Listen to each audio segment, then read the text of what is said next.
1 யோவான் 1:2 அந்த ஜீவன் வெளிப்பட்டது, பிதாவின் இடத்தில் இருந்ததும் எங்களுக்கு வெளிப்பட்டதுமான நித்தியமாயிருக்கிற அந்த ஜீவனை நாங்கள் கண்டு. நான் சொல்றேன் manifested. அப்ப பாடியில தான் அது அவன் பார்த்திருக்கான். அவரோட ஜீவன் அந்த பாடியில பாக்குறாங்க. மறுரூப மலையில பார்த்தான். சொன்னான், நாங்க அவர் கூட இருந்தோம்டா, அவர் பாடியில மேனிஃபெஸ்ட் ஆச்சுறான். எத்தனை பேர் பாடியில மேனிஃபெஸ்ட் ஆன விரும்புறீங்க? The body is the place of manifestation. ஆனா ஜீவன் எங்க இருக்கு? ஸ்பிரிட்ல இருக்கு. என்ன சொல்லுங்க? அப்ப ஸ்பிரிட்ல இருக்கிற ஜீவன் தான் பாடியில மேனிஃபெஸ்ட் ஆகும். இது ஒரு டிராவல் ஜேர்னி. இந்த ஜேர்னில ஸ்பிரிட்ல இருந்து இந்த ஜீவன் அப்படியே பாடிக்கு வர்றது விரும்புது. ஆனா இடையில என்ன இருக்கு? சோல். ஸ்பிரிட், சோல், பாடி. இந்த சோல் தான் உங்க மைண்டு.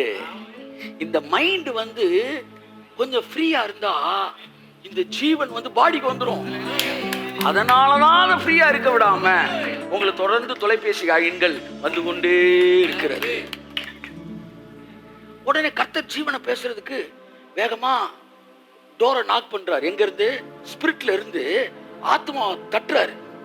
அங்க என்ன சவுண்ட் வருதுன்னா, நீங்கள் அழைக்கிற இந்த சந்தாதாரர் வேறொரு நபருடன் ஊர்க்கதை பேசுவதிலே தொடர்பு கொண்டிருக்கிறபடினால் அவர் என்னது? Subscriber is not reachable, is engaged. அவர் பார்க்கிற எப்ப பார்த்தாலும் தொடர்புல தள்ளாடி இருக்கிற. அப்ப நல்ல கவனிங்க, ஸ்பிரிட்ல சால்வேஷன் வந்த உடனே ஜீவன் வந்துரும். குமாரனை உடையவன். So when you receive Jesus Christ, உனக்குள்ள ஜீவன் வந்துருச்சு, உனக்குள்ளதான் இருக்கு. So receive Jesus Christ, it is salvation.